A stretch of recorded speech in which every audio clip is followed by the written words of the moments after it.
on today's video. If you are new here, kindly consider subscribing. Make sure that you hit that subscribe button because it is absolutely free of charge. And if you're a returning subscriber, thank you so much for always coming back to watch my content. I really appreciate, and I really thank God for bringing people like you along in my path. So this is Kate, and this is Kate Vlogs, as you can see. And I just want to request you to like this video, give this video a thumbs up, because that is one way of supporting me here on YouTube and ensuring that this video is going to reach a lot of people like you.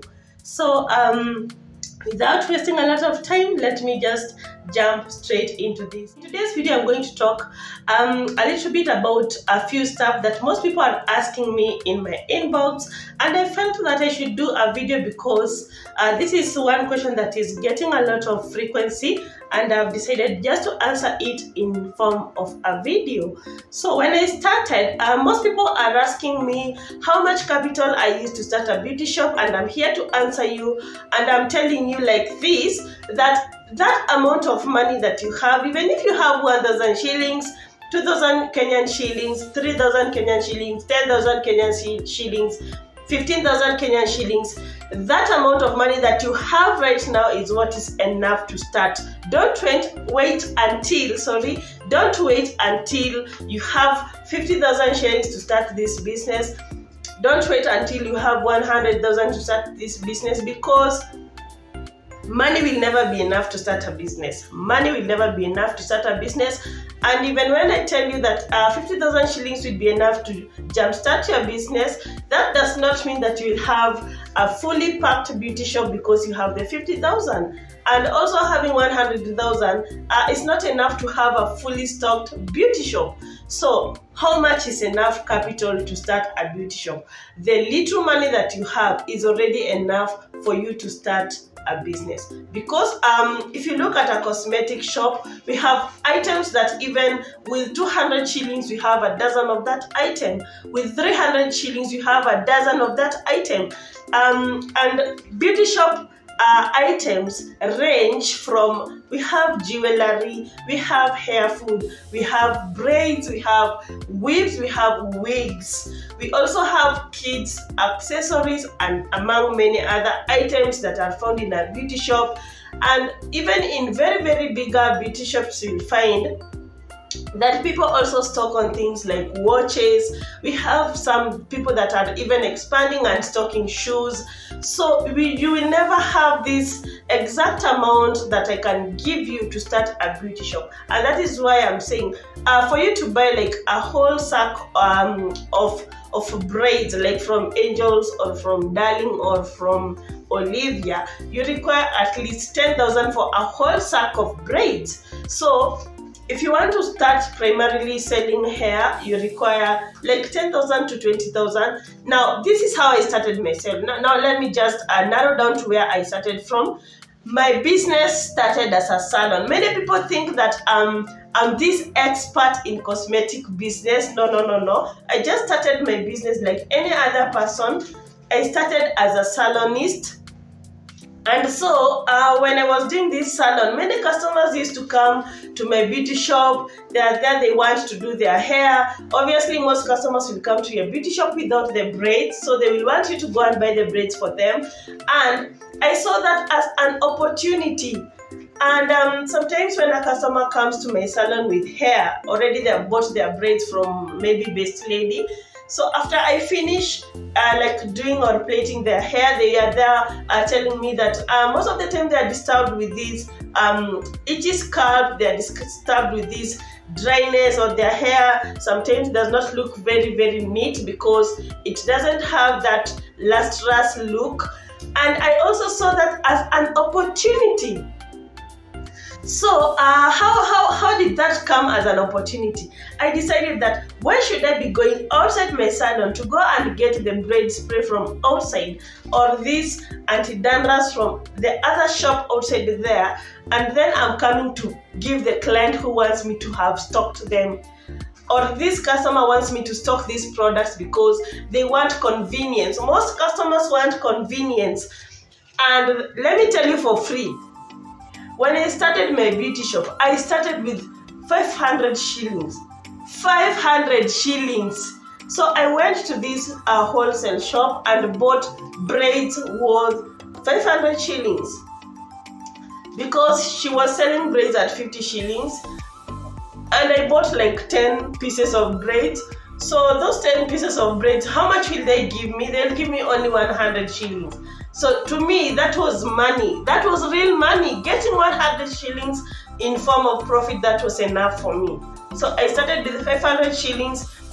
And when I do plait hair from the customers, and then they give me like 1,000 shillings, I used to like buy braids worth 1,000 shillings. So 1,000 shillings at the end of the day will give me what? I will get 60 times 20, that is 1,200, meaning that I am going to get 200 shillings in form of profit. So I continued selling stuff while having a salon. I did not even start with a beauty shop. I used to like place my items just randomly. Hapo tu mbele, where the customer sits, hapo kwa mirror we have table-like structures. That is where I used to place the braids. Some of the braids I used to hang them on the nails. And therefore I don't have a solid amount of capital that I would say I started with this much. So I used to do that, and it continued like that. I graduated from buying only 20 pieces of braid to 50. Then I graduated from 50 pieces of braid to 100. And then I graduated from 100 pieces of braids to 200 pieces of braids. I also graduated from buying only 4 pieces of hair food, 4 pieces, 1, 2, 3, 4, to a half dozen. From half dozen to 1 dozen, from 1 dozen up to a box. So it has been gradual for me. It has been gradual. So I wouldn't have this a detailed information on how much I really used to start a beauty shop. To me, I understand, or I know that for you to grow a business or any kind of a business, you just start from down there. You cannot climb a ladder from up there. You must start from somewhere. So me, I believe in that slow, gradual growth for your business, at least for you even to like one day look at that business and you're like, yes, I made it. So I remember that I started from scratch, literally from scratch, because mine was just a mere salon, and it expanded until it reached a point I had nowhere to place the items. And that is a point where I decided now to build the structure of a beauty shop itself. So I also started from scratch. I also started from building very, very simple structures to the now elegant beauty shop structure. So I wouldn't also be in a position to tell you how much I used to build that structure, because the first time I just built something very, very simple from, what do you call them? From these plywoods, not plywoods, zinaitwa kwa nini? So I remember that I used to go to the person that, those people that sell wood, and I would tell them that I want just 2 pieces of wood. I would come and place them on this wall. Just tell somebody that is passing nearby, will you just dungilie zile woods kwa msumari, and then I start like placing my braids there. So I started literally from scratch. That is my point. So something else that I'm getting frequency on questions on, many people are asking me where I buy stuff from.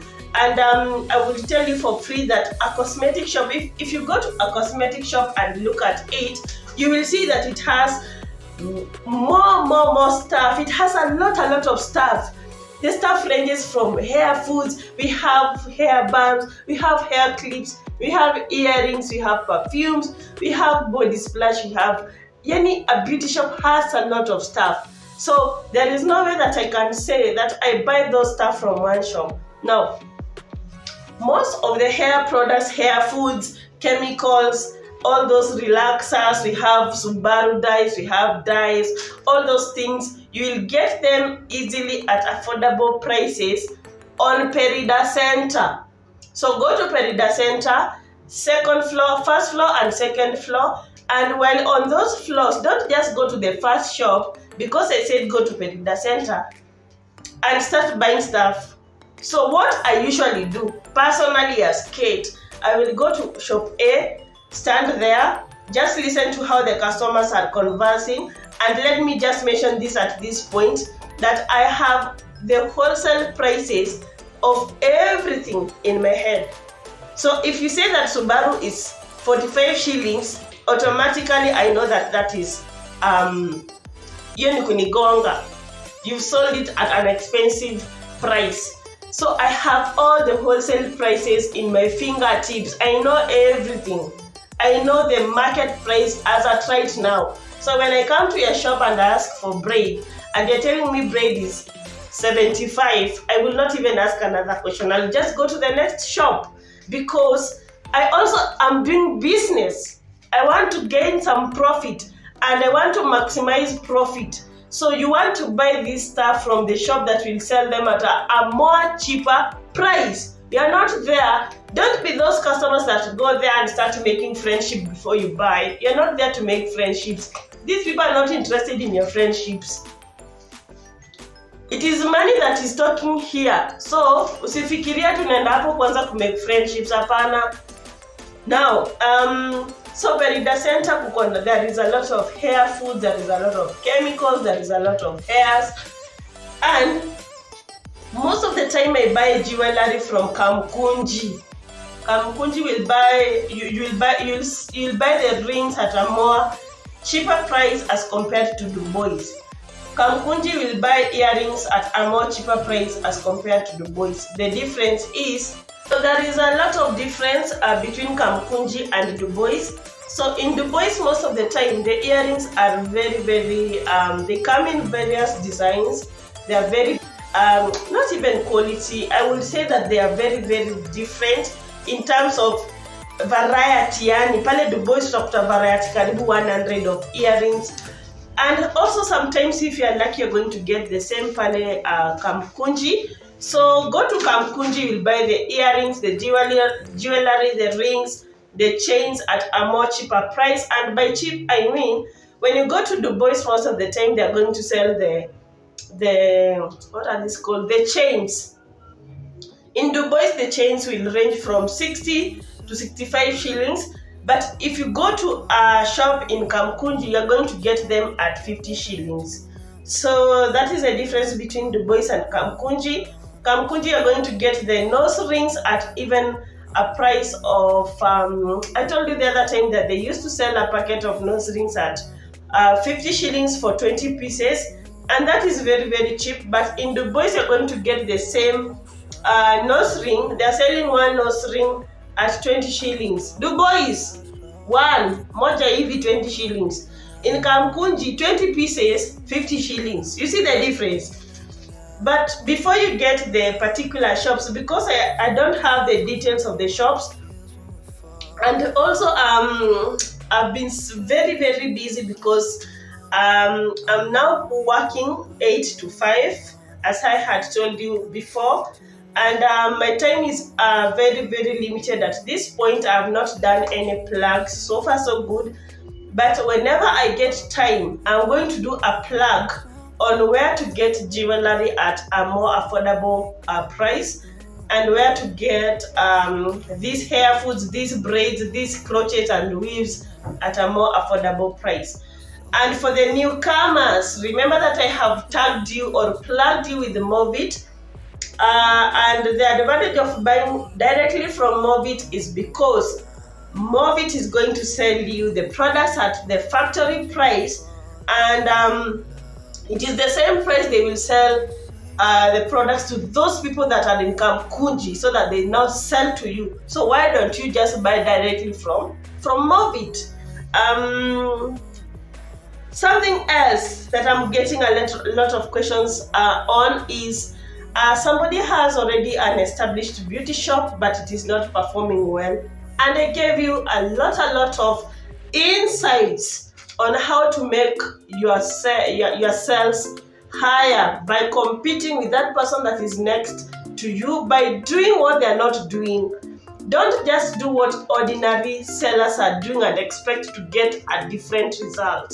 So make sure that you're doing something different. And by something different, I mean that number one, you should have a page online for doing online sales. Make sure that you market your products online, and also make sure that you buy your products from the wholesalers that are selling them at a cheaper price, so that when you come and give your customers the prices will be a bit cheaper as compared to your competitors' prices. And I told you there is always use the trick of 1 shilling trick, whereby if a product is supposed to be sold at 600 shillings, always sell it at 599. And I'm telling you, just saying 599 will be the deal for you, because number one, you will not have the 1 shilling to return. So you'll just tell the customer, this product is 599 shillings, and next time you will come, I will give you the change, because nobody nowadays in Kenya has 1 shilling. You just tell them, I don't have the 1 shilling, but this product is 59. This product is 799. This product is 99 shillings. So when they hear 99 and the other person is selling at 100 shilling, that customer, now, because the economy is too bad right now, they will feel like you sell things at a cheaper price. Something else, another secret that will make you sell your products at a cheaper price is buying in bulk. Most people that sell their products in wholesale will sell products that are in boxes more cheaply, as opposed to products that are sold in dozens. So they will sell the dozen one a bit expensive, as opposed if you had bought the same item in a box. I hope that makes sense. And then something else is having variety, and also being in a position to give your customers options. So the customer comes to your shop, they want this particular product, but you don't have it, and you also don't have an option. If you have an option, customers will always be sure that if they even send a child to your shop, that child will not lack that product in your shop. Yeah? For example, if a customer wants an anti-dandruff, like maybe sulfur, and they send that kid to your shop, or they come by themselves to your shop to buy sulfur, and you don't have that sulfur, but you have an alternative like Baby Love anti-dandruff, that customer will opt for the next alternative and be in a position to always explain to the customers that this product, the sulfur that you wanted, and this Baby Love have the same properties, and the difference is company. Always support what you're telling the customer with evidence. You can even show them the ingredients that Baby Love also has what? Sulfur. So let's move on. Something else that will increase traffic in your shop in terms of customers is ensuring that you open on daily basis, and always have this schedule where you're opening your shop at a specific time every day, and also the closing time should be at a specific time. Don't be that person that always opens your shop whenever you feel like. Respect your business, and the customer will also respect that business. So have this particular time of opening and closing, and I pray that your businesses may flourish. Thank you to all those people that are giving feedback that they are going to start beauty shops because of the information that I always give here online. And also, the last thing that I want to share with you is that you should always have good customer relations. Even if the customer is very, very rude, even if the customer talks to you with a very harsh tone, always be that person that is accommodative. You should be always accommodative to the customers, irrespective of how they're going to talk to you, because they're not going to stay in your shop the whole day. And I hope that that will also help increase sales, because tolerating people also helps in business. So zile duka zenye, the shops in which you're going to buy your items from should be in Dubois. Dubois we have shops, Perida Center we have shops. Don't go to those shops that are on the ground floor. Most of them don't do wholesale. Okay, they do wholesale, but they are a bit pricey because of the location of the shops. So always ensure that you go to first floor Perida Center, Perida Center, first floor and second floor. That is where you're going to get braids, crochets, hair foods, shampoos, everything on a wholesale price. And also kamukunji, and also on River Road. River Road, we have 2 shops where most customers go there and get their products on wholesale prices, and they're very, very, very cheap. I've said that if I get time, may God give me time, if I get time, I'm going to do those plugs, and I hope that you're gonna learn from this channel. Please make sure that you subscribe, yani. Make sure that you also like, make sure that you comment down below, and I'm going to read your comments, and I always respond to your questions on the comment section, especially if I feel like they are related to what we are talking about online. And I hope that you have gotten some education from this video. I'm going to see you on my next video. Make sure that you be good, always strive to excel, and I'll see you on my next video. Bye.